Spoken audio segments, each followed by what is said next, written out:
Hello everybody, this is Sudipto from Technical Potpourri and welcome to my new video. Today I'll be showing you how you can run your first Hello World program inside Google Cloud's virtual machine. So without any further delay, let's check out the demo.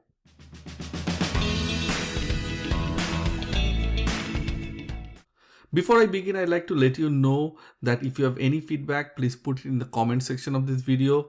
And finally, please subscribe to my channel to get notification of all my upcoming videos. So here I am in my Google Cloud console. So first thing that I'm going to do, I'm going to create a virtual machine.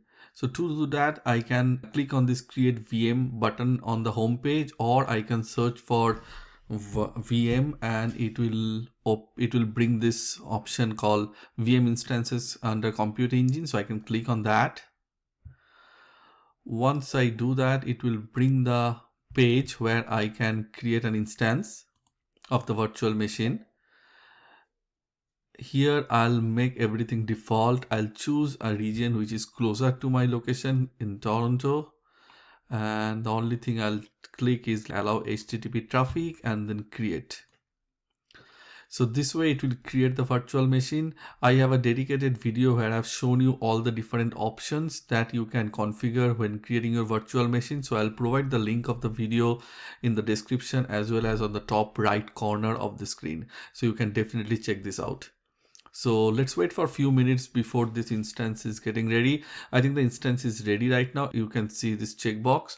So what I'm going to do, I'm going to run few commands inside this instance, and I want to show you both in parallel. So I'm going to minimize the screen a little bit, and then I'm going to log into this virtual machine from a different window. So to do that, I will, let me show you again. I'll click on this drop down next to the SSH option, and then I am going to click on this open in browser window. So it will open the browser window. It will take a couple of seconds before it gets opened. So just hold on. Okay, I am inside the console. So what I'm going to do, I'm going to check few basic things first. So I'm going to execute this command, who am I? It's provided my name. So what I'm going to do, I'm going to first install a Apache Server. To install Apache Server, first I need to get the root permission or the super user permission. The command for that is sudo and su. The moment you do that, it's give me the root permission. You can see I am now root. Now what I'm going to do, I'm going to update the package manager, which is apt here, and the command for that is apt update. So all the packages is being updated right now. All the packages are updated right now. Now I'm going to install the Apache Server. So command for that is apt install Apache 2. It's asking for my permission. I'll provide my permission, and then as you can see, it's downloading all the packages, and very soon the Apache will be installed in this virtual machine. Yep, looks like the installation has been successful. So now what I'm going to do, I'm going to log into this instance using the external IP. Don't worry about this internal IP and external IP. I'm going to explain both these IP options very soon, but for the time being, just click on this external IP. It will open the virtual machine in a different tab. So I'm going to click on that, and as you can see, the Apache is being installed in this in this virtual machine. I'm going to do some configuration on this default page. From this documentation, it seems like the default page is in this location, which is var www.html. So I'm going to go to this location and find out what is there. I can see there is a HTML file called index.html. What I am going to do, I'm going to print hello world inside this HTML. So I'm going to print hello world, and using the Unix pipe operation, which is nothing but greater than sign, in this index.html. So the moment I do that, I'll refresh this page, and as you can see, the page content is hello world. Let's make it a little different. Let's make it hello from Technical Potpourri.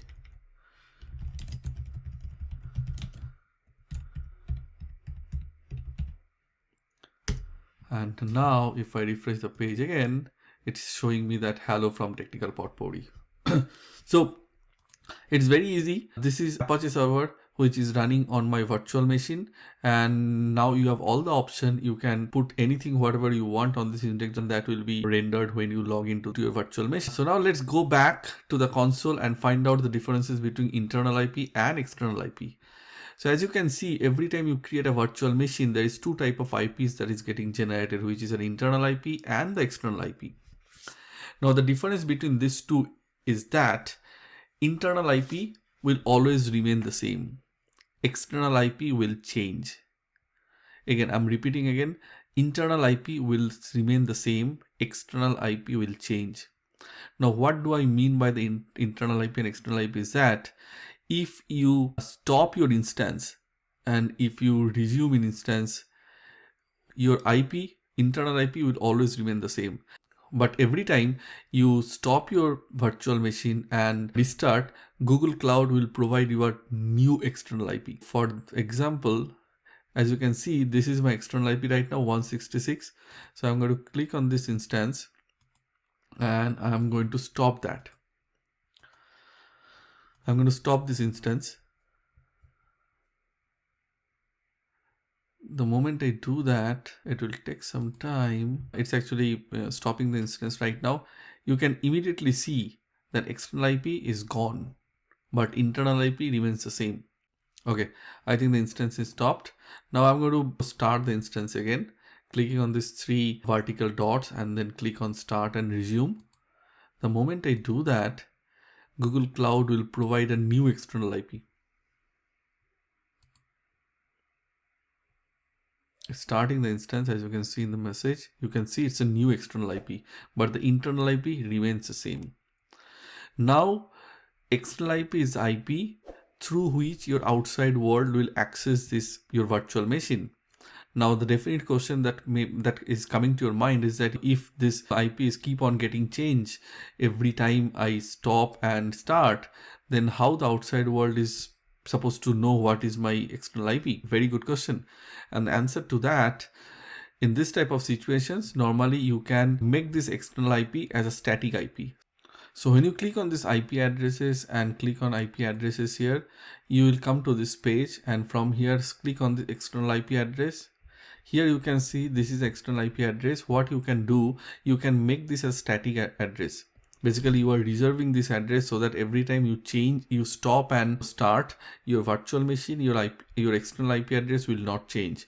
The way to do that, you come to this page and click on reserve. Give a name, my first reserved IP address, and then reserve. So once you do that, if you come here now, you can see that this IP address, even though it's external, but the type is now static. Now I'll go back to my virtual machine page again, and this time see the IP address, external IP address ends with 88. I am going to stop the virtual machine, but unlike last time, the external IP address is still there. Previously, it was deleted and then Google Cloud gave me a new IP address, external IP address. But this time, since I have already reserved this IP address, it will remain the same. Okay, stopped. And now what I'm going to do, I'm going to start it again.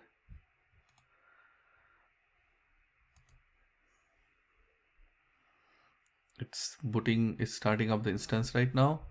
And the IP address is still the same because it's a static IP address. So that's the way normally you keep your external IP address same, and so that outside world can still access the application from the same IP addresses. If you don't need a static IP address, I'll highly recommend you go to this IP address section, and if you go to this IP address section and then this is your static one, right? You go and change it to, first you need to deattached. Currently this IP address is attached to an instance called instance 1. So first you need to deattach, like none, it's not linked to any virtual machine right now. That's the first thing that you need to do. Once you have done that, it will take some time, because now it will give a new external IP address to your virtual machine, and this is a static IP address. So once you've done that, it's not linked to any virtual machine. As you can see here, this static IP address is not being used by anyone. So select that and release the static address. So that way you are not utilizing an IP address which is not being used. I hope this video is helpful. Please hit the like icon and share, and also please subscribe to my channel to get update about all my upcoming videos. Till then, stay safe. Thank you. Bye bye.